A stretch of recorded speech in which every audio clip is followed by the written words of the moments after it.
Bonjour Monsieur le Ministre, Monsieur le rapporteur, mes chers collègues. Merci Monsieur le Ministre d'avoir répondu présent à notre convocation à cette commission d'enquête sur l'efficacité des politiques publiques en matière de rénovation énergétique demandée par le groupe écologiste. Et donc nous avons débuté nos travaux il y a maintenant presque un petit mois et nous avons d'ores et déjà auditionné la quasi-entièreté des ministres de la transition écologique et ou du logement. Voilà, vous achevez et on auditionnera en fin de nos travaux les ministres qui sont en poste actuel dans ces mêmes ministères et délégations. Donc, Monsieur le Ministre, vous avez été secrétaire d'État auprès du ministre de la Cohésion des Territoires de 2017 à 2018, puis ministre délégué chargé de la ville et du logement à partir d'octobre 2018 jusqu'en 2020. Vous avez ensuite été ministre de l'Agriculture et de l'Alimentation jusqu'à la fin du premier quinquennat d'Emmanuel Macron. C'est bien entendu en votre qualité d'ancien ministre chargé du logement que nous vous recevons aujourd'hui. Dans le cadre de ces fonctions, vous avez préparé et suivi l'examen de la loi énergie-climat de 2019. Le volet logement de cette loi comportait des mesures de lutte contre la fraude aux certificats d'économie d'énergie, les C2E, et un plan de lutte contre les passoires thermiques ciblés sur la vente et la location de ces biens. Vous avez également mené la refonte du crédit d'impôt pour la transition énergétique, le CITE, et du dispositif Habiter mieux, Agilité pour créer MaPrimeRénov'. Monsieur le ministre, je souhaite que vous puissiez nous faire partager le bilan qui a été le vôtre au gouvernement. Quels sont vos motifs de satisfaction? Quels peuvent être ou quels sont vos regrets et les sujets sur lesquels vous auriez aimé aller encore beaucoup plus loin? Et quelles sont les difficultés auxquelles vous avez dû faire face? Les objectifs de distribution de MaPrimeRénov' que vous aviez annoncés ont été atteints et même dépassés. Environ 650 000 logements ont bénéficié de la prime en 2021. Cependant, les rénovations globales restent faibles et on peut bien sûr le regretter. L'ANA annonce avoir financé 51 967 rénovations globales en 2021 avec Habiter mieux, Sérénité, désormais MaPrimeRénov' Sérénité et MaPrimeRénov' Copropriété. Comment massifier le recours à ces rénovations plus performantes pour atteindre notre objectif de 500 000 logements réellement rénovés globalement par an et pour l'heure jamais atteint? Par ailleurs, dans le déploiement de MaPrimeRénov', les difficultés de mise en œuvre de l'ANA, les risques de fraude ont-ils été suffisamment anticipés? Le recours à un cabinet de conseil, en l'occurrence Capgemini, pour près de 28,5 millions d'euros au total, était-il justifié? Assumez-vous d'avoir privilégié la quantité des ménages aidés à la qualité des rénovations? Comment expliquez-vous que les fraudes, qu'il s'agisse des arnaques pures et simples ou des malfaçons, soient si nombreuses et si peu sanctionnées? Quelles mesures avez-vous prises en la matière? La loi Climat et Résilience de 2021 a fixé un calendrier d'interdiction de location des passoires thermiques. Est-il, selon vous, adapté afin de ne pas gravement perturber le marché du logement compte tenu des insuffisances, voire du manque de fiabilité du DPE et des rénovations globales? Enfin, avant de vous laisser la parole pour répondre à ces premières questions et pour un propos introductif d'une quinzaine de minutes, il me revient de vous indiquer que cette audition est diffusée en direct et en différé sur le site Internet du Sénat et qu'un compte-rendu sera publié. Je dois également vous rappeler qu'un faux témoignage devant notre commission d'enquête serait passible des peines prévues aux articles 434-13, 434-14 et 434-15 du Code pénal, qui peuvent aller de 3 ans à 7 ans d'emprisonnement et de 45 000 € à 100 000 € d'amende.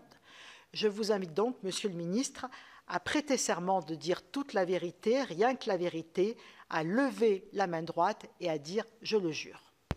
Je le jure. Merci, Monsieur le ministre. Je vais donc vous laisser la parole pour environ une quinzaine de minutes. Ensuite, bien sûr, Monsieur le rapporteur vous posera un certain nombre de questions et ensuite, nous ouvrirons le débat avec nos collègues qui sont présents dans cette salle. C'est à vous, Monsieur le ministre. Merci beaucoup. Merci beaucoup, Madame la Présidente, Monsieur le rapporteur, Mesdames et Messieurs les sénatrices et sénateurs. D'abord, je voudrais vous remercier de vous être saisis de ce sujet ô combien important. Important, évidemment, d'un point de vue climatique. Vous avez tous en tête la question du rôle du logement dans sa complétude vis-à-vis du réchauffement climatique. Également d'un point de vue social, je voudrais vraiment insister dessus. Le réchauffement climatique est probablement l'un des plus grands vecteurs d'inégalité sociale d'aujourd'hui et encore plus de demain. Et enfin, d'un point de vue humain, le logement étant le lieu où nous passons le plus de temps dans nos vies, évidemment qu'un logement mal isolé, où il fait froid l'hiver, est un logement où les enfants qui y vivent ne peuvent pas avoir les mêmes chances de réussite que d'autres enfants, en tout cas les chances auxquelles ils auraient le droit, ils ont le droit et auxquelles ils aspirent fort légitimement. C'est donc un sujet absolument essentiel et je crois que le titre même de la commission qui tourne autour de l'efficacité est évidemment ce que nous cherchons tous de manière transpartisane à améliorer et je retrouve bien là l'état d'esprit du Sénat que de se poser la question de ces efficacités dans ces politiques publiques. Alors vous m'interrogez sur à la fois le bilan, la satisfaction, les regrets et je voudrais au regard de cela et en tentant de répondre de la manière la plus complète possible à vos différentes questions, partager un certain nombre de retours d'expérience. Permettez-moi de commencer d'abord en citant l'un de vos illustres prédécesseurs, sénateurs, qui fut aussi ministre du Logement, à savoir Edgard Pisani. Edgard Pisani, lorsqu'il décrivait l'action et l'efficacité de l'action politique, disait que la politique, c'est avant tout deux choses, la vision et le quotidien. Et que la bonne politique, c'est celle qui repose sur une vision et sur les effets du quotidien, la mauvaise politique étant celle qui ne se focalise que sur les outils. Et je pense que cette phrase, ou en tout cas cette paraphrase, parce que ces termes ne furent pas exactement ceux-là, de votre prédécesseur Edgard Pisani, résume assez bien ce qu'il nous faut faire quant à la politique du logement. Vous conviendrez avec moi que très souvent, lorsqu'on parle de politique du logement, on parle beaucoup des outils. Des outils parfois fort complexes, des outils que nous aimons à modifier en chaque loi de finances, que nous aimons à créer. Mais revenir à la vision et revenir au quotidien est probablement quelque chose d'essentiel. La vision, c'est celle que j'évoquais tout à l'heure, c'est-à-dire l'impérieuse nécessité d'accélérer encore et encore la rénovation thermique des bâtiments d'un point de vue d'enjeux climatiques, d'enjeux sociaux et d'enjeux humains. Et le quotidien, c'est de pouvoir avoir la question du pilotage du nombre de rénovations faites année après année. Et je reviendrai sur ce sujet qui me paraît ô combien important et auquel j'ai été confronté lorsque je fus ministre délégué au logement et à la ville et juste avant secrétaire d'État à la cohésion des territoires auprès de Jacques Mézard. Au regard de cette première considération, la deuxième considération que je voudrais évoquer avec vous, ce sont les conclusions nécessaires pour mettre en œuvre cette vision et ce quotidien. Et je voudrais partager avec vous 5 premières conclusions. La première, c'est que si on veut avoir une vision, il faut absolument avoir un temps long.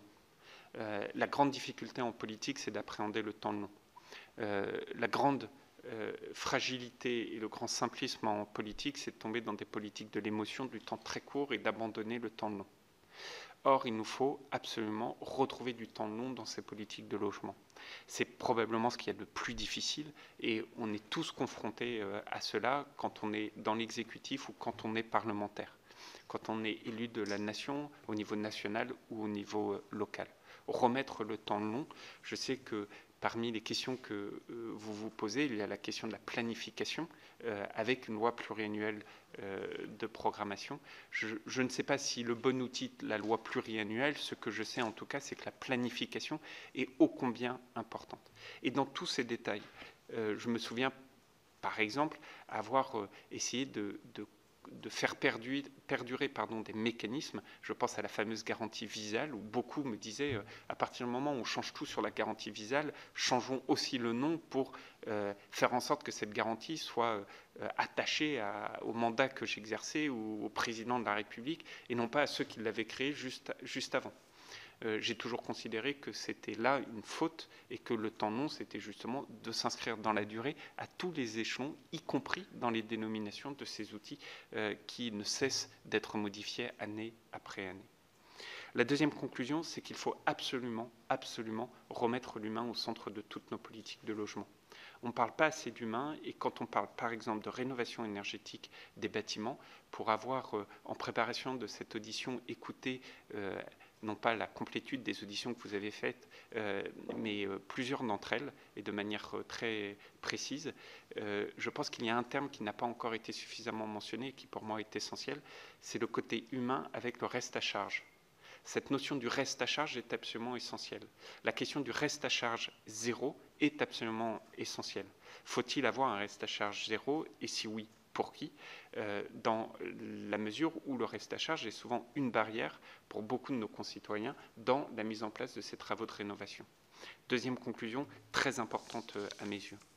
La troisième conclusion, c'est la gouvernance. Si nous voulons absolument avoir une vision, il faut avoir une gouvernance qui soit adaptée. À ce titre, je fais partie de ceux qui considèrent qu'il est totalement pertinent d'avoir un ministère du logement rattaché au ministère de la transition écologique.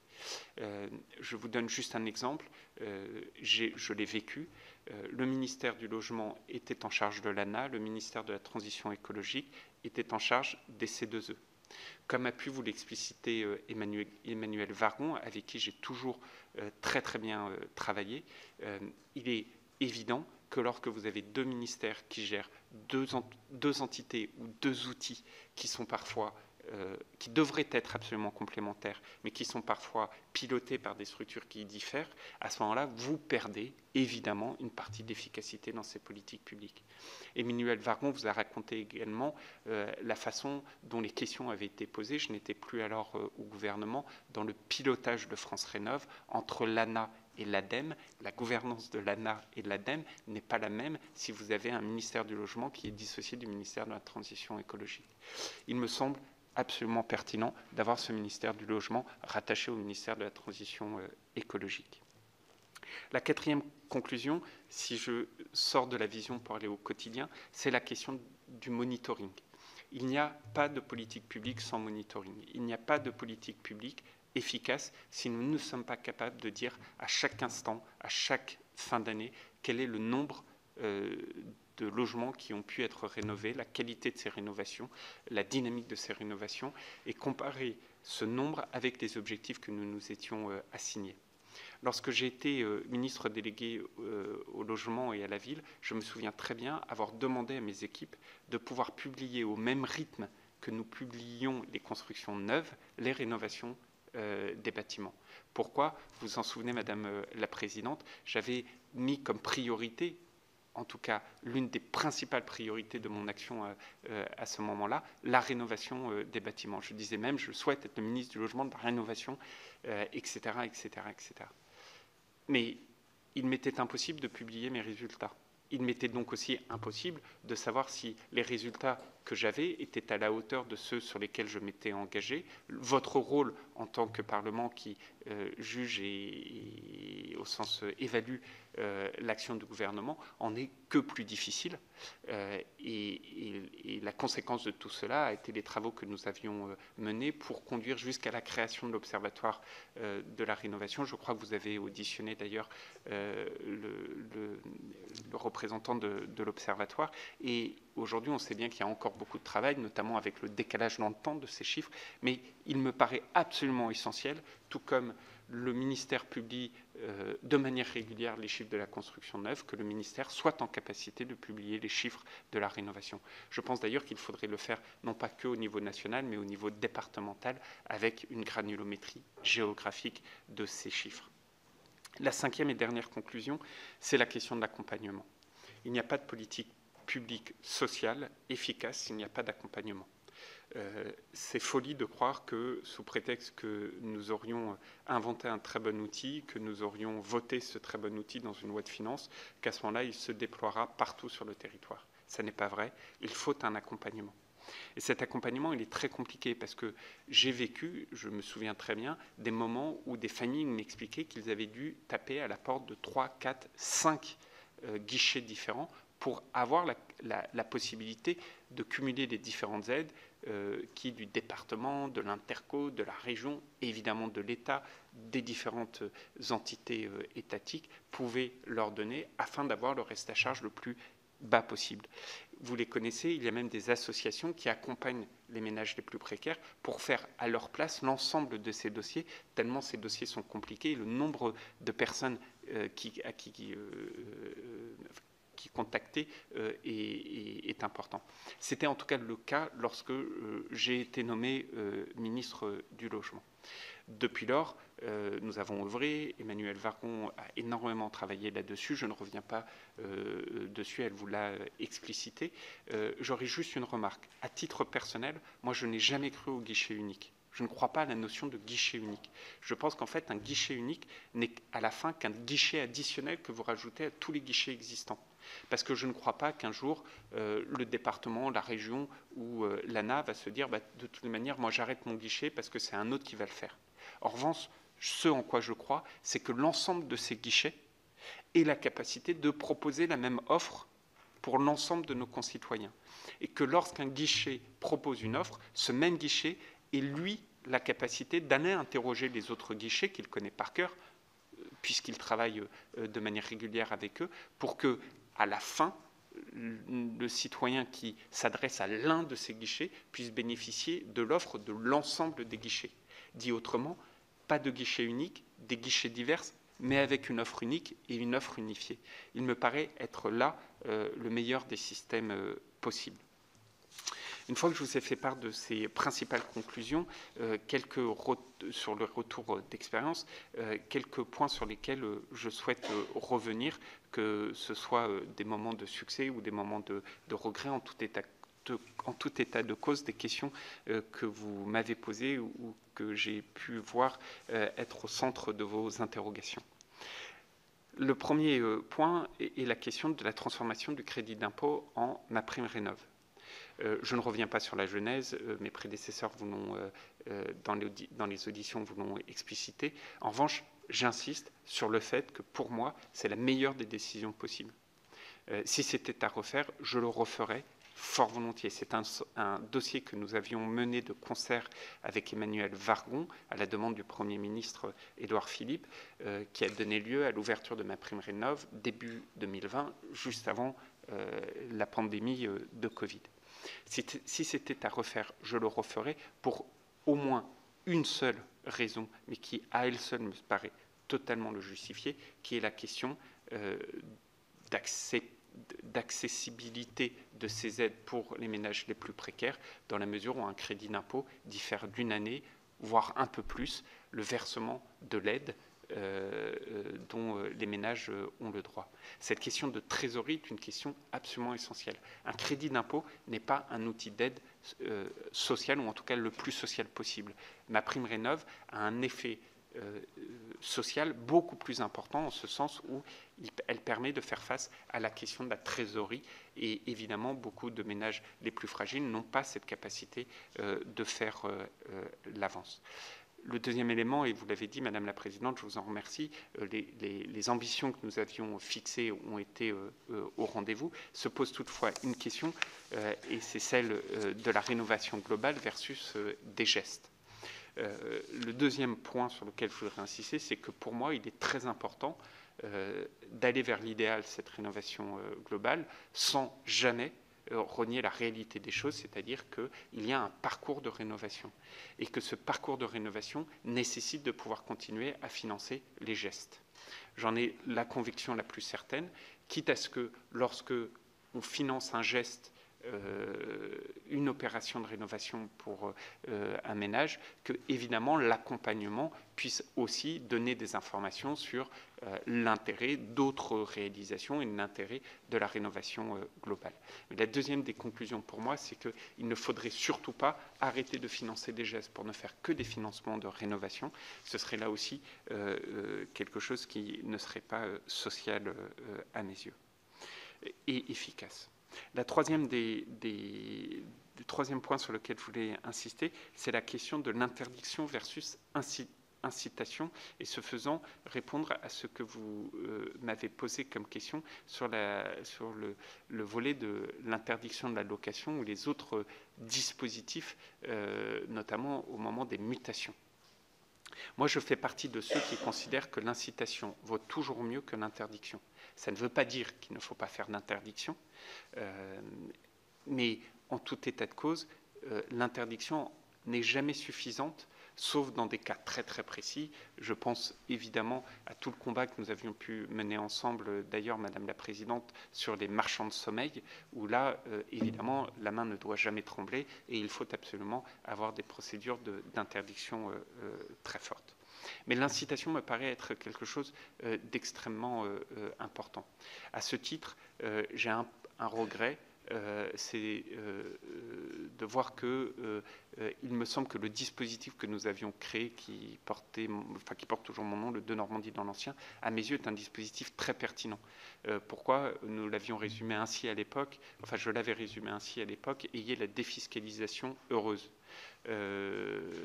Défiscaliser grâce à la rénovation des bâtiments et à la rénovation de nos centres-villes plutôt qu'à l'urbanisation périurbaine dans de la construction extra-centre-ville. Ça ne veut pas dire que je porte un jugement sur la nature de l'habitat, mais je parle là de la défiscalisation et de son utilisation.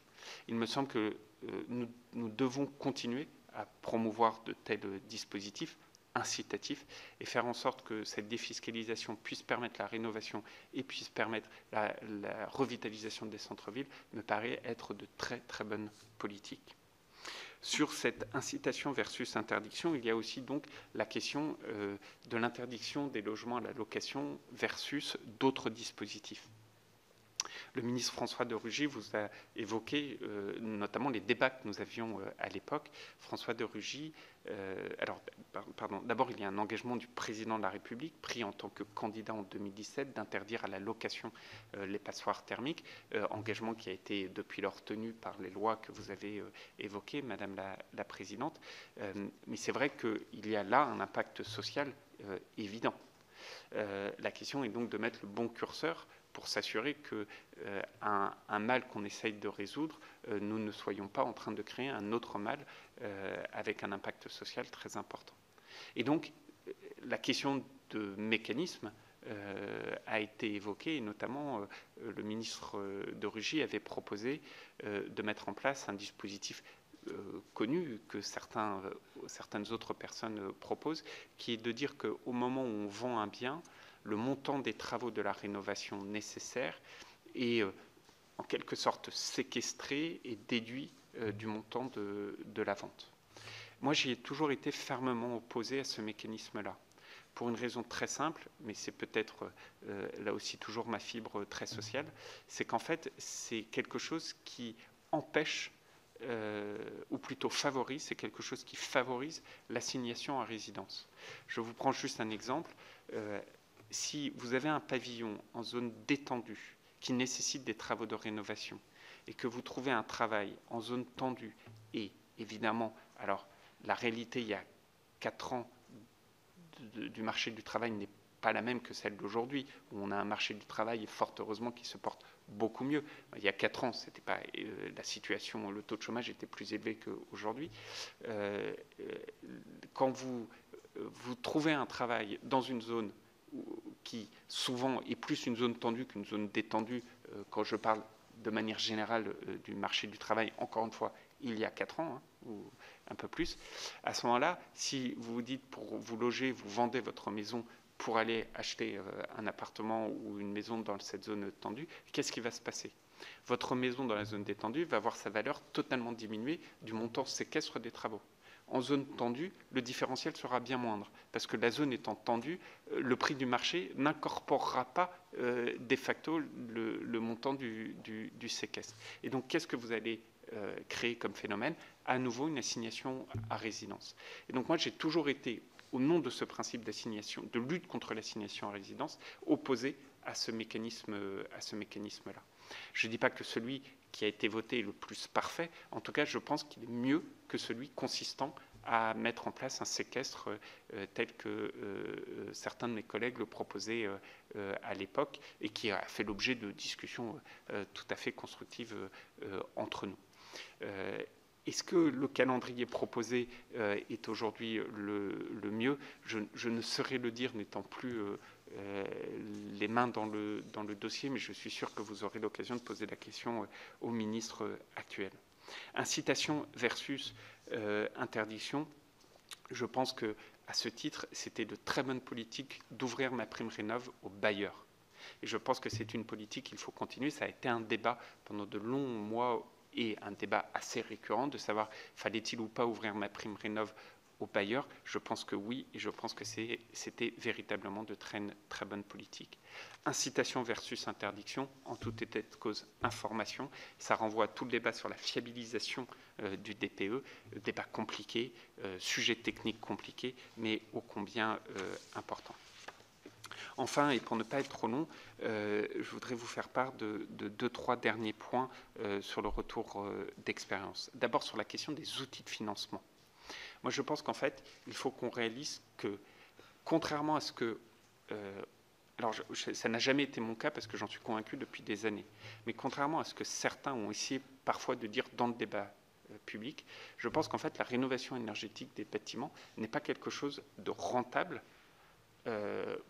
pour la personne qui habite dans le bâtiment sur un temps court, c'est-à-dire sur le temps de l'habitation de ce bâtiment. Je rappelle qu'en moyenne, quand vous êtes propriétaire d'un logement, vous restez 8 ans et demi dans ce logement. 8 ans et demi. Or, très rares sont les opérations de rénovation énergétique qui ont une rentabilité sur 8 ans et demi.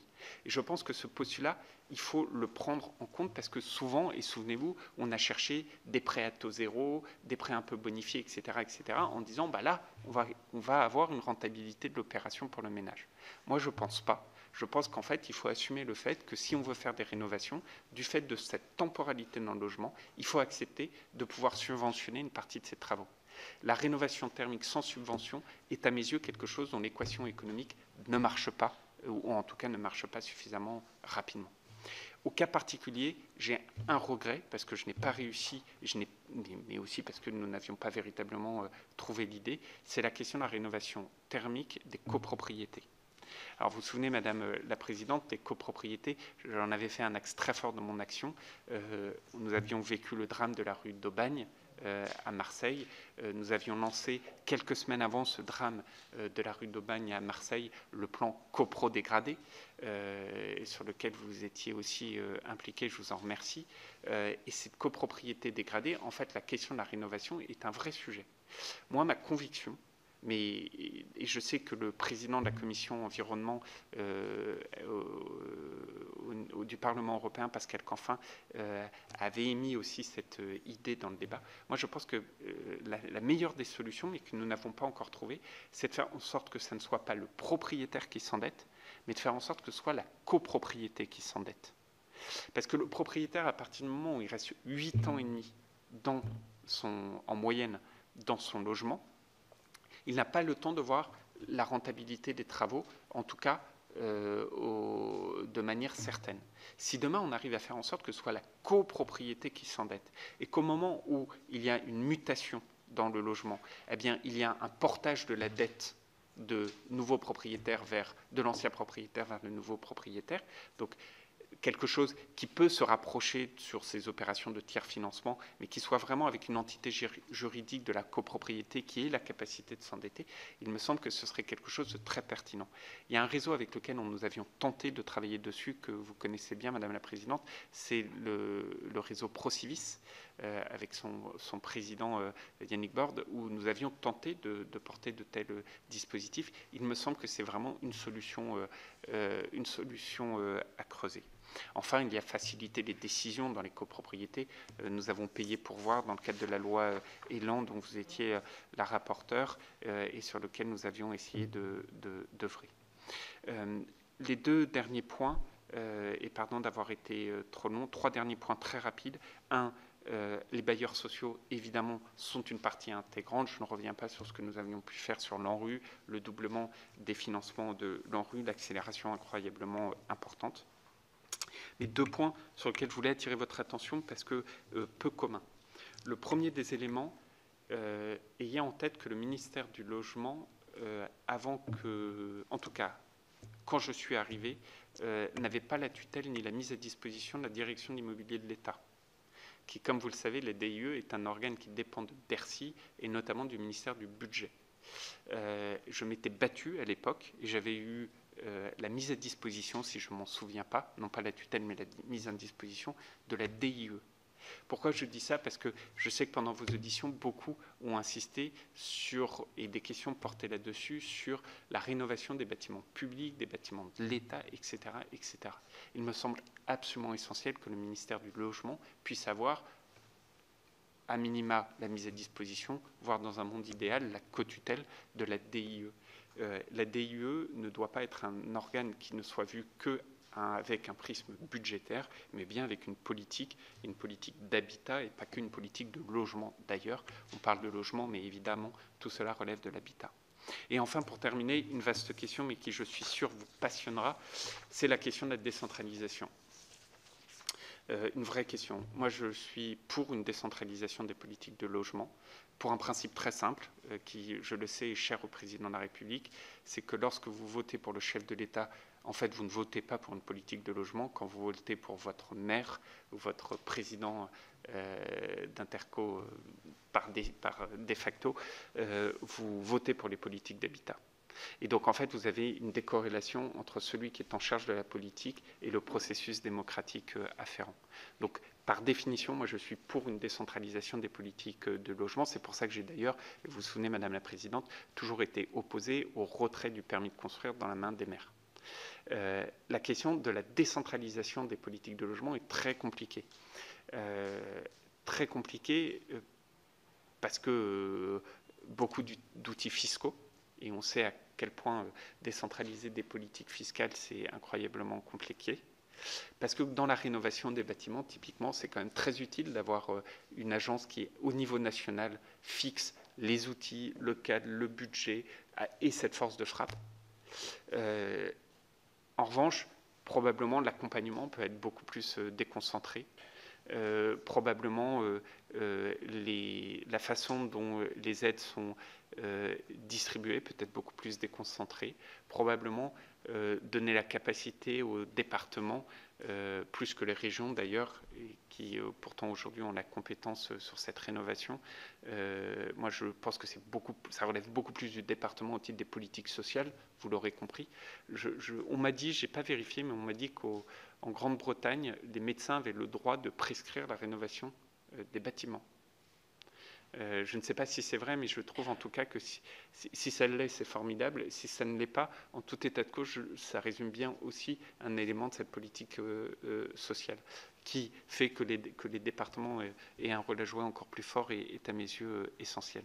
Mais cette déconcentration versus décentralisation, en tout cas la territorialisation de nos politiques de rénovation, est probablement un enjeu absolument essentiel. Je le pose plus comme une direction que comme une solution, n'ayant moi-même pas eu ni le temps ni la possibilité de travailler là-dessus de manière très précise, mais je pense que c'est le sens de l'histoire. Veuillez m'excuser si j'ai été trop long. Pas du tout, Monsieur le Ministre, c'était bien sûr très intéressant. Alors, vous n'avez pas répondu à toute la question concernant l'anticipation des problématiques de fraude, d'arnaque, voire d'effet d'aubaine. Mais je pense que monsieur le rapporteur, peut-être y reviendra. Donc voilà, on vous laissera la parole sur ce sujet-là également. Je laisse la parole à monsieur le rapporteur. Merci Madame la Présidente. Merci Monsieur le Ministre pour ce balayage et puis cet exposé très complet, effectivement, qui a bien balayé l'ensemble des problématiques qu'on a pu rencontrer et puis à travers les différentes auditions. Peut-être revenir, bon, il y avait déjà par rapport à votre introduction, c'est vrai, sur les mots d'Edgar Pisani, je pense que sur la question à la fois d'une vision politique et du temps long, on voit bien qu'encore plus peut-être sur ce type de politique-là, on a ce besoin-là, sauf que c'est vrai que c'est pour le coup ce qu'on entend souvent, mais la difficulté du coup de mettre en place ce type justement de politique sur un temps long, lié à notre fonctionnement tout simplement politique. Donc ça m'intéressait de voir justement comment, à travers notre fonctionnement, on pouvait peut-être avoir plus de réflexion sur ce temps long. Donc on a parlé d'une loi de programmation, ça peut être effectivement un outil. Peut-être si vous pouviez aussi revenir sur, donc vous avez parlé de tout l'intérêt en tout cas de la prime Rénov par rapport au crédit d'impôt, en tout cas que c'était quelque chose à la fois que vous aviez appuyé, sur lequel vous ne reviendriez pas, en tout cas qui était plutôt une bonne chose, mais si vous pouviez aller peut-être plus loin justement, puisque pour le coup dans les différents ministres, alors forcément ça dépendait de ceux qui l'ont mis en place ou pas, mais en tout cas on a eu des retours qui pouvaient être assez différents, donc ça m'intéressait peut-être d'avoir quelque chose d'un peu plus précis. Et puis ça fera le lien aussi peut-être avec la fraude, parce que c'est vrai que comme ce que vous avez dit, on a ces outils qui peuvent être mis en place, et puis derrière, il y a ce qu'ils engendrent, il y a l'impact qu'ils peuvent avoir, les effets de ces outils, et forcément la question de la fraude, des dérives, à la fois de l'effet levier, mais aussi des effets inverses qu'on pourrait avoir. Ça me paraissait aussi important, si vous pouviez préciser ça. Sur la question du pilotage, donc c'est vrai que comme beaucoup de vos collègues, vous avez plaidé pour avoir le lien entre ministère de la Transition écologique et ministère du Logement, et d'avoir un ministère du Logement à part entière. Ça me paraît aussi quelque chose d'important. Je fais le lien avec ce que vous avez dit à la fin sur l'exemple de la Grande-Bretagne, enfin, même si on verra si c'est une réalité ou pas, mais en tout cas, le lien avec aussi le ministère des Affaires sociales, ou de la Santé, enfin voilà, mais en tout cas sur cet aspect-là, parce que c'est vrai qu'on voit bien que quand on travaille sur la question du logement, de la rénovation du logement, il y a la question de la santé derrière, très directement, quand on vit dans une passoire thermique, et puis comme vous avez dit, il y a des gens, enfin, je veux dire, il y a vraiment de l'humain derrière tout ça, et donc c'est vrai que ce lien aussi avec le ministère des Affaires sociales peut avoir son intérêt ou son importance. Alors, je voulais savoir déjà si c'est quelque chose qui avait déjà été mis en œuvre, en tout cas il y avait des liens avec ce ministère, ou en tout cas voilà, votre avis là-dessus. Rapidement sur l'accompagnement, vous avez parlé sur je pense que votre avis était intéressant sur la question du guichet unique, peut-être plus sur ce qui est en train de se mettre en place avec France Rénov, et notamment, vous en avez aussi parlé sur la décentralisation, mais la question de la place des collectivités et du local, et comment justement vous voyez réellement comment peuvent se mettre en place, parce que c'est vrai qu'on voit qu'on a sur certains secteurs, sur certaines intercommunalités, des outils plutôt intéressants qui existent, qui fonctionnent, et souvent liés à des politiques plus nationales. Souvent on peut revenir en arrière, ou en tout cas on peut venir recomplexifier quelque chose qui pouvait fonctionner. Je voulais avoir aussi votre sentiment là-dessus. Et puis, mais vous l'avez répondu, enfin je l'avais noté, mais c'était ça m'intéressait sur la question justement, à la fois le choix qui a été fait sur les locations, de décider plutôt de contraindre en fait les locations, l'interdiction des locations des passoires thermiques, plutôt justement de faire la rénovation à la vente. Et c'est vrai que c'est François de Rugy effectivement qui avait expliqué un peu ça, et puis cet arbitrage-là, mais pour le coup vous avez répondu, mais peut-être faire le lien avec le reste à charge zéro. Vous en avez parlé aussi. C'est vrai que c'est forcément une question qu'on se pose, se dire que comme si on veut que ça avance, forcément, notamment pour les plus faibles revenus, on voit bien qu'il y a cette nécessité d'avoir cette reste à charge zéro. Mais pour le coup, quel mécanisme on peut mettre en place? Donc savoir si vous aviez en tout cas réfléchi à cette question. Et puis une dernière deux petites dernières questions. Une par rapport à ce qui avait été dit par votre collègue sur la question du budget et du financement. On voit bien que c'est forcément, il faut de l'argent, mais on voit bien que ce n'est pas qu'une qu'une question d'argent, et en tout cas, il y a la question de l'utilisation de cet argent. Mais plusieurs de vos collègues nous ont quand même dit que, notamment, si on voulait aller vers une rénovation globale performante et plutôt rapide, qui manquerait, enfin qu'il faudrait au moins 1 milliard supplémentaire. Donc voilà, je voulais savoir si vous aviez aussi un avis là-dessus. Et puis pour terminer, c'est ensuite à mes collègues, vous avez été ministre de l'Agriculture. Je trouvais intéressant, puisqu'on réfléchit aussi à travers cette mission, sur la rénovation et le lien aux matériaux biosourcés. On voit que voilà, la rénovation qui est faite actuellement est à 90% avec des produits issus de la pétrochimie, qu'il y a des filières à mettre en place, que bon, on a encore un petit peu de mal, et forcément en lien avec l'agriculture, parce que ça peut être que ce soit la paille, que ce soit le chanvre, que ce soit le lin, etc., enfin, avec différents types de matériaux, et qui sont en plus très complémentaires avec d'autres types d'agriculture. Voilà, voir votre avis aussi sur cette question et le développement qu'on pourrait avoir sur ces matériaux biosourcés, et qui permettraient aussi de répondre à une pénurie de matériaux dans le secteur. Voilà. Merci. Je vous laisse la parole, Monsieur le Ministre. Simplement, plutôt que de parler de reste à charge zéro, on ne pense pas qu'il faudrait mieux parler de reste à charge minimal? Alors, merci Monsieur le rapporteur. Sur la question du temps long, c'est d'abord une volonté politique. C'est une volonté politique, c'est-à-dire que c'est une feuille de route, c'est parfois un engagement de campagne, c'est en tout état de cause un engagement de l'exécutif et une capacité de l'exécutif à pouvoir donner un sens, planifier et dire année après année si ce sens et cette planification sont bien respectés. C'est, je crois, le sens de la planification écologique voulue par le président de la République Emmanuel Macron. C'est, je crois, le sens donné à la Première ministre dans son décret d'attribution, en ce sens où elle est aussi responsable des politiques écologiques. C'est le sens de la structuration, y compris de ce secrétariat général à l'écologie. Peut-être que je me trompe sur la dénomination, mais vous voyez la structure. Bref, c'est d'abord une volonté. C'est ensuite probablement une hygiène collective. Je pense que nous sommes beaucoup à souhaiter cette planification et cette vision de long terme, et je crois pouvoir dire avec beaucoup d'humilité, parce que j'ai très certainement moi aussi péché, mais que nous avons été certains au fur et à mesure des années à être les premiers à modifier des dispositifs dans le cadre de loi de finances. Et je dis ça de manière très constructive, mais c'est une réalité qu'il nous faut admettre. C'est probablement la question de la pluriannualité dans les dispositifs et les outils.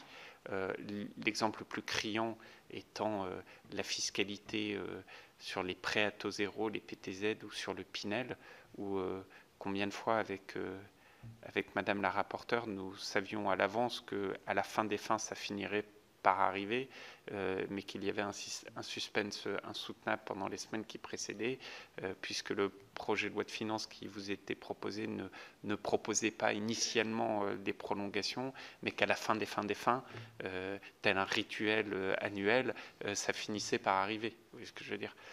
On met simplement l'entropie positive dans un système, ça n'a que peu de sens. Peut-être que la déconcentration est un facteur de temps long. Peut-être. En tout état de cause, voilà plusieurs pistes sur cette question du temps long. Sur votre deuxième point, ma prime Rénov versus le CITE, moi, mais c'est probablement mon aspiration sociale, enfin mon encre sociale. Moi, je n'ai aucun doute sur le fait qu'à partir du moment où vous avez un dispositif plus redistributif, plus social, plus accessible, ça suffit en tant que tel à choisir ce dispositif versus le crédit d'impôt. Vous noterez que ça vient en contradiction avec ce que j'ai dit avant sur le temps long, ce qui prouve bien à quel point le temps long est quand même compliqué. La question, et ça fait un lien avec votre 7e point, la question du montant avait été un sujet très débattu parce qu'au moment de la transformation du CITE en MaPrimeRénov', il y avait eu en plus un rabot sur les montants des politiques d'efficacité énergétique du fait d'un recentrage avec l'exclusion d'un certain nombre de gestes, etc. Probablement que cela avait aussi conduit à animer un débat, peut-être plus sur d'ailleurs le montant que sur la pertinence du dispositif, à la fin des fins, du fait des ajouts budgétaires et des différents plans de relance. Je crois pouvoir dire, mais je parle sous votre contrôle, que les budgets ont été au final rehaussés à des niveaux comparables à ce qu'ils étaient auparavant. Et donc on en vient à un système où vous avez MaPrimeRénov' plutôt que le crédit d'impôt avec des montants qui sont somme toute équivalents à ce qu'ils étaient. Je parle encore une fois sous votre contrôle, n'ayant plus tous les chiffres en tête. Et je pense que c'est très bien ainsi. Sur la question de la fraude, je pense pouvoir dire, et je fais écho à ce que vous disiez, la ministre Ségolène Royal, qui vantait la simplicité du crédit d'impôt en disant pour un crédit d'impôt, il suffit de cocher 3 cases sur une déclaration de revenus ou enfin, d'impôt. Je ne suis pas sûr que ce soit gage de plus de sécurité que MaPrimeRénov', où vous avez un véritable dossier à faire. Ce qui est sûr, c'est que la fraude ensuite à cela, vu que moi j'ai mis en place MaPrimeRénov' avec Emmanuel Bargon, mais ensuite il y a eu la Covid et ensuite j'ai changé de ministère, je n'ai eu à les gérer dans les fraudes de MaPrimeRénov', donc ou que quelques-unes, mais pas suffisamment représentatives. Il y a un point sur lequel on avait beaucoup œuvré, qui était précédent d'ailleurs, je crois, MaPrimeRénov' ou concomitamment, c'est le démarchage téléphonique. Véritable fléau, et je sais que le législateur que vous représentez s'en est saisi. C'est la formation, notamment de tout le réseau d'artisans, etc., qui est un enjeu ô combien important. La main ne doit jamais trembler quand il s'agit de fraude, à l'évidence. Après, il peut y avoir aussi quelques effets d'aubaine. Moi, j'ai toujours fait partie de ceux qui considéraient que je préférais avoir quelques effets d'aubaine, mais un véritable impact social, que très peu d'impact parce qu'effrayé par les quelques effets d'aubaine. Tout est question d'équilibre et de curseur. Sur la question du lien avec le ministère des Affaires sociales, oui, archi oui. Il y a juste une limite quand on dit qu'on met tout le ministère du Logement dans le ministère de la Transition écologique, c'est que je pense qu'il ne faut jamais oublier que la politique du logement n'est rien sans politique de l'habitat. Et que probablement le plus important, c'est quand même la politique de l'habitat. Et il y a véritablement une question du lien entre le ministère du Logement et le ministère de la Ville. Le ministère de la Ville qui a un véritable aspect de politique sociale également. Et je pense qu'il ne faut jamais oublier que la véritable politique, c'est celle de l'habitat.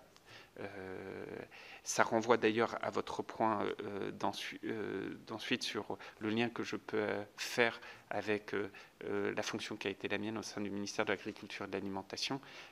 Typiquement, la zéro artificialisation nette, sujet ô combien compliqué, mais intrinsèquement lié à la rénovation, parce que le fait de ne plus pouvoir construire autant que certains le désiraient, eh bien, renforce la rénovation et d'ailleurs renforce le différentiel, amoindrit le différentiel de coût entre la construction neuve et la rénovation. Donc les deux sont intrinsèquement liés. Je faisais une conférence il y a peu sur la zéro artificialisation nette et je disais qu'en fait le meilleur ami de la Terre était probablement la ville. À partir du moment où on arrivait à retrouver une attractivité de la ville et des centres-villes, bien par définition, on faisait moins d'artificialisation des sols. C'est un sujet incroyablement complexe. Village. Ville et village, enfin, oui, exactement, ville et village. Vous avez tout à fait raison, monsieur le sénateur. Et c'est vrai que c'est pour moi quelque chose d'incroyablement important, sachant que la zéro artificialisation nette, je le dis et le redis parce que ça a toujours été quelque chose que j'ai eu chevillé au corps, ça doit être quelque chose de dynamique.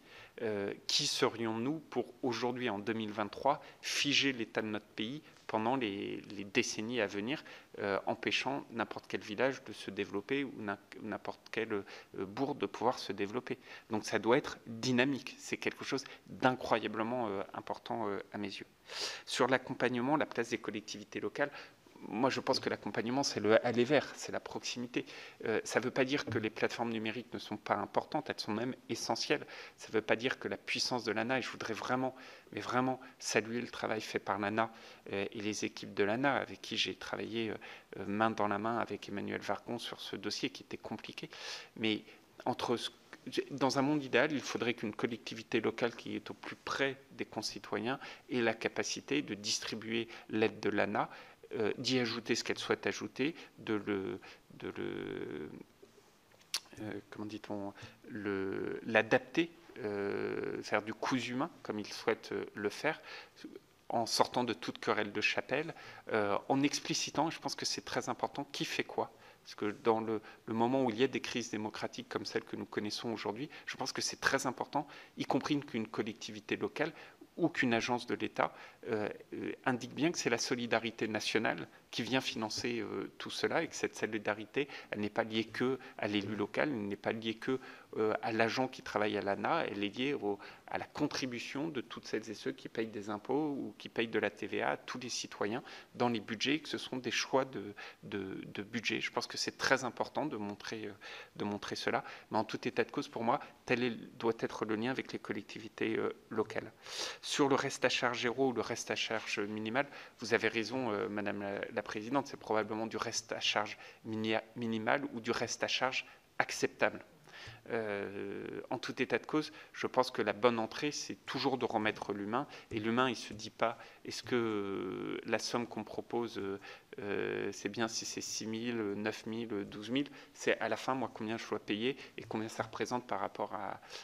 Et dans l'accompagnement, vraiment, j'insiste parce que je l'ai vécu. J'espère que c'est moins le cas aujourd'hui, mais en tout cas, au tout début, on voyait des cas où c'était des associations qui venaient accompagner, et je les salue grandement, qui venaient accompagner des ménages précaires pour faire tous les dossiers, parce que parfois, il y avait 4, 5, 6 dossiers à faire pour avoir la complétude des aides et pouvoir avoir un reste à charge soit zéro, soit acceptable. Sur le budget financement, est-ce que c'est 1 milliard, le fameux milliard? Je ne saurais dire, n'ayant pas les chiffres en tête, monsieur le rapporteur. Et sur les matériaux biosourcés, oui, archi oui. Madame la Présidente s'en souvient parce que nous l'avions fait, y compris dans la loi Elan ou dans la RE 2020, j'avais énormément poussé, mais on ne me refera pas, c'est mon côté ingénieur agronome et des eaux et forêts, mais j'avais énormément poussé pour la construction bois dans toute la RE 2020 et les matériaux biosourcés, évidemment on concourt à la rénovation, que ce soit commencer par le chanvre, magnifique plante que vous évoquiez tout à l'heure. Donc oui, archi oui sur ces matériaux biosourcés. Merci, Monsieur le Ministre. Alors, il y a déjà Marta de Cidrac qui souhaite vous poser une question. Merci Madame la Présidente. Monsieur le Ministre, je vous remercie pour les quelques éclairages que vous nous avez déjà donnés. Je voulais revenir sur, sur votre prisme et votre approche très sociale. On sent que vous êtes très attaché à cet aspect-là de la problématique qui nous réunit aujourd'hui. Toutefois, vous avez aussi partagé avec nous votre souhait de permettre au logement d'être affilié, voire sous tutelle de la avec le ministère de la Transition écologique. Ça tombe très bien puisque nous, notre commission d'enquête, entre autres, porte sur l'efficacité justement de la rénovation énergétique du logement. Donc, première question, dans la mesure où vous avez partagé ce souhait, est-ce que c'est quelque chose que vous aviez déjà manifesté lorsque vous étiez ministre, et pourquoi l'arbitrage ne s'est pas fait comme vous auriez souhaité qu'il se fasse? Donc, est-ce que vous pouvez nous donner quelques éléments de réponse là-dessus? Je voulais également revenir sur ce que vous aviez dit en disant que vous étiez plutôt que vous pensiez à la trésorerie des ménages et que donc vous étiez plutôt pour une approche sociale que donc la prime rénov en l'occurrence plutôt que sur le crédit d'impôt. Ma question, en réalité, porte sur les classes moyennes et parce que dès lors qu'on parle d'aide, vous avez d'ailleurs dans vos propos aussi rajouté sur le fait que vous ne pensiez pas qu'il pouvait y avoir une politique de rénovation énergétique sans subvention. Donc ces aides-là, on sait qu'aujourd'hui en France, on a un certain nombre de dispositifs vis-à-vis des classes les plus modestes. En revanche, de quelle manière être certain que, je dirais, l'ensemble des Français pourraient bénéficier d'un certain nombre d'aides, de dispositifs, sans que ça devienne des usines à gaz, et qui permettraient à tout un chacun d'arriver à une rénovation énergétique, puisque c'est l'objet, en réalité, aussi de ces interrogations que nous avons au sein de la commission d'enquête, et donc permettre à tout un chacun, au-delà de la catégorie dans laquelle il pourrait se trouver, d'accéder à des aides, puisque, vous l'avez rappelé vous-même, les logements, on change de logement, on n'a pas forcément envie d'investir dans un logement qu'on sait qu'on va devoir quitter, et on n'est pas tous éligibles à des aides. Donc ça, c'est aussi ma deuxième question, et j'aurais souhaité avoir votre réflexion, comment vous voyez cette articulation autour de ça. Et je terminerai par une de vos réflexions que je trouve très intéressante sur le guichet unique. Je partage ce que vous disiez. Et je pense qu'effectivement, il est intéressant, ça va dans le sens de la décentralisation aussi, de permettre d'avoir effectivement différents guichets qui, sans doute, nous permettraient de rendre accessible un certain nombre de dispositifs à l'ensemble de nos concitoyens, plutôt qu'un seul dispositif qui serait plus ou moins décliné dans nos territoires. Donc voilà, donc j'avais essentiellement les deux premières questions pour lesquelles j'aurais souhaité avoir votre réponse, Monsieur le Ministre. Je vous remercie. Joël Bigot qui parlera. Merci Madame la Présidente, Madame la Sénatrice. Sur la question de l'approche sociale et la question du périmètre ministériel. Deux éléments de réponse. En fait, je pense que vous l'aurez compris, moi je fais partie de ceux qui considèrent qu'il n'y aura pas de politique de transition écologique si cette politique de transition écologique n'est pas une politique très fortement axée sur son caractère social. Il faut toujours le redire, le changement climatique est et sera l'un des principaux éléments de fracture et d'inégalité sociale aujourd'hui et demain. Le changement climatique ne fait qu'accélérer les inégalités sociales. Et donc, à partir du moment où le ministère du Logement est mis sous un ministère de la Transition écologique, c'est pour moi à l'évidence, ou sinon ça n'est pas un ministère de la Transition écologique tel que je le conçois, un ministère qui est profondément ancré dans les politiques sociales. Tout simplement parce que si ça n'est pas le cas, ça ne marchera jamais. Ce sont les personnes les plus aisées qui ont les bilans carbone les plus élevés.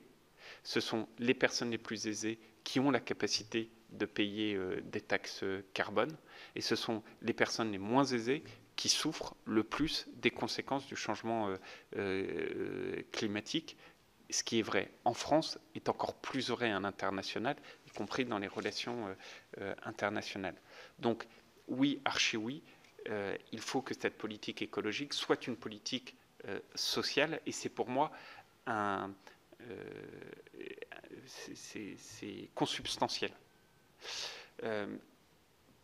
Pourquoi cet arbitrage n'avait pas eu lieu quand j'étais en poste? En fait, la réalité, c'est que quand j'ai été nommé, la structure gouvernementale était déjà ainsi, et j'étais avec comme ministre de tutelle Jacques Mézard, qui lui-même était ministre de la cohésion des territoires, avec un très fort impact social.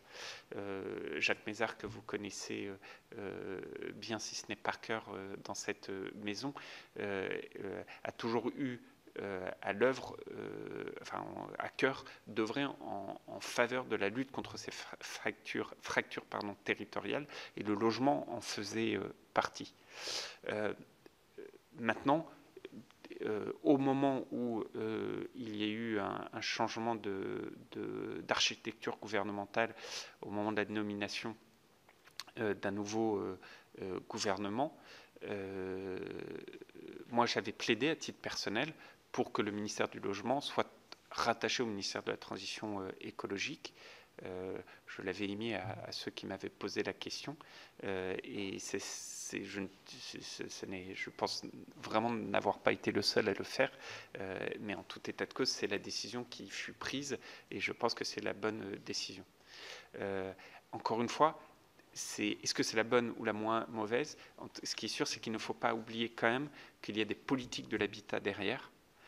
il y a la question du rattachement de la ville au logement ou du logement à la ville, etc. C'est une vraie question. Il faut absolument que ce soit des politiques de l'habitat, parce que le volet remettre de l'humain, c'est ne pas parler logement, mais parler habitat, où vous faites le lien entre l'humain, le territoire et la fonctionnalité.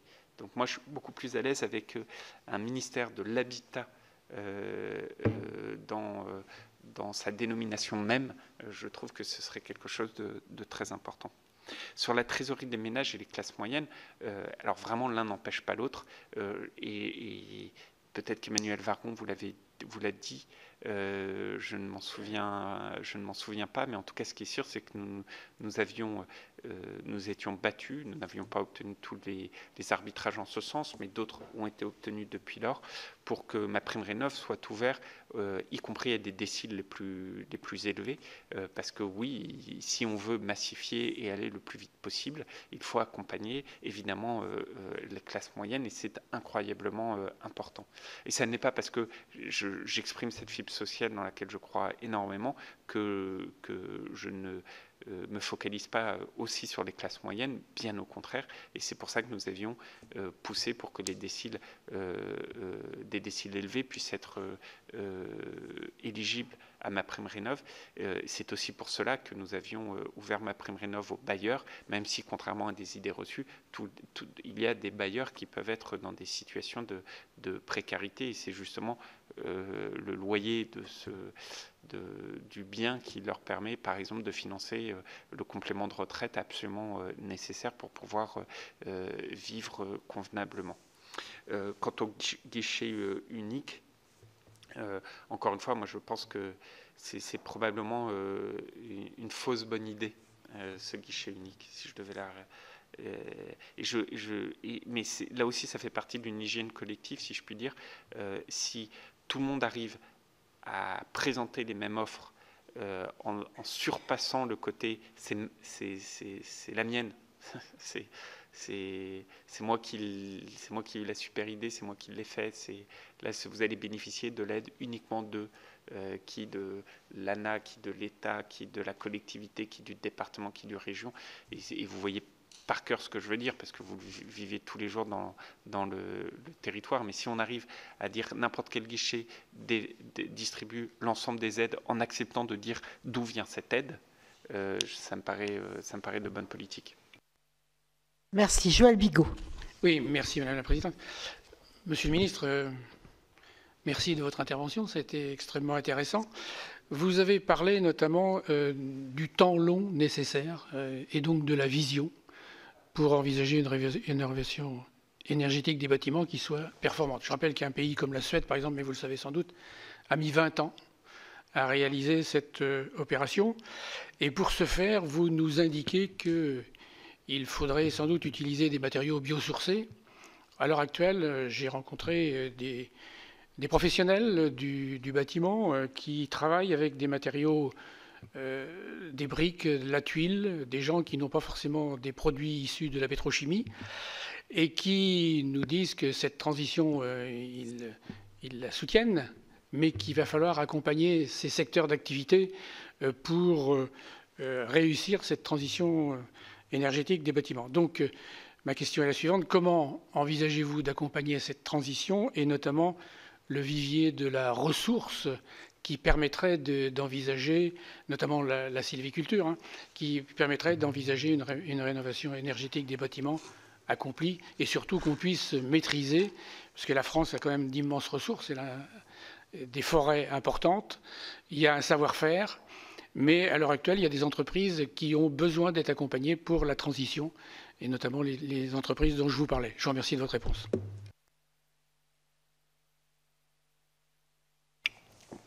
Comme j'ai l'impression que c'est la dernière question, je vous... Ah, pardon. Ah, pardon. Le meilleur pour la fin. Le meilleur pour la fin. Je croyais que c'était la fin. Moi, je pense que derrière tout ça, il y a une histoire de réconciliation. Et la question du bois est un très très bon exemple. Quand j'ai fait mes études aux eaux et forêts, on me disait à l'époque, donc c'était il y a 20 ans, on me disait en France, la forêt avance, mais le bois recule. La forêt avance, mais le bois recule. Et ce qui est très vrai. C'est-à-dire que les forêts ne cessaient de croître, mais l'utilisation du bois dans son secteur industriel, les scieries, etc., reculait ou en tout cas n'avançait pas du tout à la même vitesse. Dans le débat sociétal, c'est exactement la même chose. C'est-à-dire que tout le monde plaide pour avoir de la construction bois, de la rénovation bois, etc., etc., etc. Mais regardez les débats qu'on peut avoir sur la culture des forêts. Qu'ai-je reçu comme remarque quand j'ai dit une forêt, ça se protège, mais ça se cultive. Les mêmes qui parfois font des émissions de télévision avec du décor tout en bois, parce que c'est une émission sur la forêt ou sur le bois, mais dans l'émission ne font que critiquer ce que les forestiers peuvent faire ou ce que l'industrie peut faire. Il y a une forme de cohabitation des contraires dans tout ça. Et moi je pense que le temps long, j'ai toujours dit, le courage en politique, c'est deux choses, c'est d'affronter le temps, et c'est probablement la chose la plus difficile, et le deuxième point, c'est d'affronter la complexité des choses. Oui, il faut protéger une forêt, il faut la cultiver. Oui, si on veut faire de la rénovation avec des matériaux biosourcés, eh bien, il faut cultiver. Le chanvre ne tombe pas du ciel, la forêt, le bois ne tombe pas du ciel. Il faut aller couper des arbres. Il faut se poser la question des bonnes espèces, de la protection, etc. Mais à la fin des fins, sinon, qu'est-ce qu'on a? On a exactement ce qui revient dans plein de cas et ce contre quoi moi j'ai lutté avec force pendant toutes mes années, notamment au ministère de l'Agriculture et de l'Alimentation. C'est cette fameuse maxime « loin des yeux, loin du cœur ». Et donc on va dire, on veut de la construction bois, on ne veut pas couper nos arbres, et donc on va importer du bois des pays du Nord qui vont être coupés avec des mécaniques qui ne seraient absolument pas acceptées dans notre pays. Un non-sens, l'environnement n'a pas de frontières. Donc il faut réussir à affronter cette complexité, mais c'est très complexe, hein, parce que ça veut dire, oui, il faut développer la culture du bois dans notre pays. Enfin, quand vous dites ça, ici on est tous d'accord. Ensuite, quand vous êtes sur des parcelles de forêt, c'est beaucoup plus compliqué. Et ça veut pas dire qu'il ne faut pas améliorer les choses qu'on fait. Il y a beaucoup de choses que nous avons fait, que nous avons lancé, les assises du bois et de la forêt à l'époque pour permettre d'avancer dessus. Mais c'est très important. Affronter le temps, affronter la complexité sans jamais se résigner au simplisme, c'est très vrai dans les matériaux biosourcés. Il y a, à mon avis, je terminerai par là, un point qui fait que ça va beaucoup s'accélérer, et je le vois dans mes nouvelles fonctions aujourd'hui où je travaille sur les sujets climatiques. Aujourd'hui, de plus en plus, les constructeurs vont devoir faire le bilan carbone de leur structure, et à partir du moment où on a réussi à modifier, et sans être trop technique, mais à modifier, ou en tout cas faire en sorte que les analyses de cycle de vie soient prises en compte dans les bilans carbone des différents projets, eh bien l'analyse d'un cycle de vie d'un matériel biosourcé pourra permettre au bâtiment d'avoir un bilan carbone peut-être supérieur à l'analyse du cycle, à celui qu'il aurait eu s'il n'était que du tout béton. Et comme tout le monde aujourd'hui se pose cette question, et demain probablement devra tout publier sur ces bilans carbone, ce sera à mes yeux un accélérateur, j'en suis sûr en tout cas, pas putatif, assuré de l'utilisation de ces matériaux biosourcés.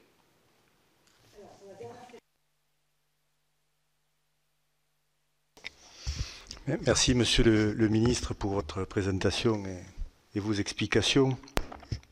La conversation s'est déroulée de manière très urbaine, donc je vais peut-être mettre un peu de poil à gratter.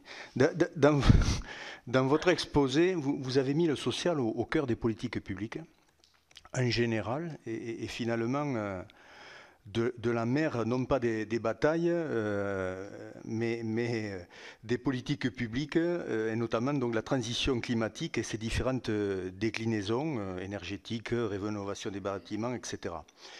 Je n'ai pas su voir en quoi la réforme des APL que vous avez conduite avait une dimension sociale.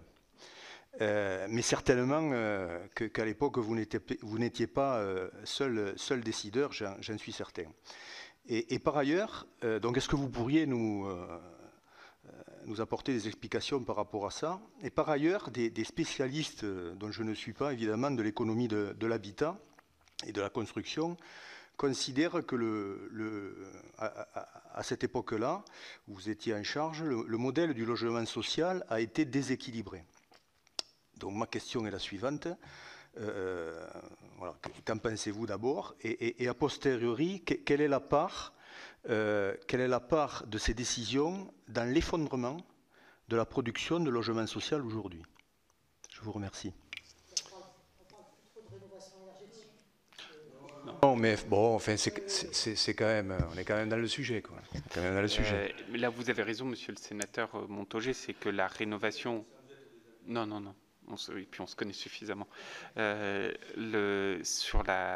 que, évidemment, les bailleurs sociaux sont confrontés à la rénovation des bâtiments de manière absolument massive. Donc, la première des sources de rénovation des bâtiments des bailleurs sociaux, c'est tout de même l'ANRU.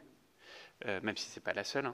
Je tiens quand même à dire que l'ANRU, conformément à l'engagement du président de la République, nous avions doublé l'enveloppe de l'ANRU à mon époque, qui depuis a encore été augmentée, sans compter tout le travail d'accélération, parce qu'on sait à quel point c'est compliqué d'accélérer les projets de l'ANRU. Mais enfin, le ministre du Logement actuel, ancien président de l'ANRU, connaît parfaitement tous ces sujets. Sur la réforme des APL, il y en a deux différentes. Il y en a une qui était le 5 € des APL. Je crois que j'avais dit en ces termes, c'était une connerie. Donc je me permets d'être cavalier sur les 5 € d'APL. Je pense que c'est évidemment pas du tout ce que je prône. Ensuite, il y a eu une deuxième réforme des bailleurs sociaux que connaît très bien Madame la Présidente, puisqu'elle était au cœur de la loi Elan,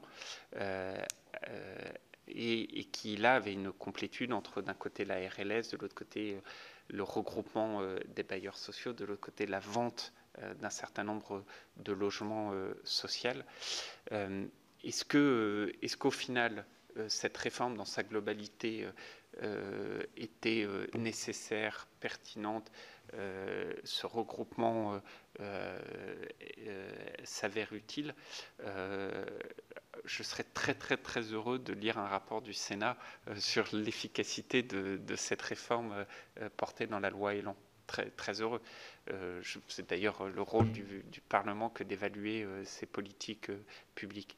Évidemment, moi je pense que je suis incroyablement attaché au modèle du logement social. Je pense que, comme tout modèle, c'est important de pouvoir se poser des questions, d'affronter des discussions qui sont complexes. Je me souviens qu'avec Madame la Présidente, nous avions longuement discuté, par exemple, de la vente, qui est un vrai sujet. Et ça n'est pas antisocial que de se dire est-ce que avoir favorisé la vente des logements sociaux est un élément pertinent. On en avait discuté pendant des heures et des heures et des heures, et d'ailleurs un débat tout à fait constructif pour voir qu'est-ce qu'il fallait faire, et ce que ça permettait à la fois de donner un parcours résidentiel à ceux qui le souhaitaient, donner des capacités de fonds propres aux bailleurs, permettre aussi de faire tout cela dans un cadre qui soit extrêmement réglementé et régulé, puisque la loi Elan prévoyait des capacités pour le nouveau propriétaire de revendre immédiatement au bailleur si quelconque difficulté il y avait, de gestion de la copropriété par le bailleur directement, etc., etc. Donc à chaque fois trouver des bons points d'équilibre. Mais évidemment, ça fait partie des réformes complexes, parce que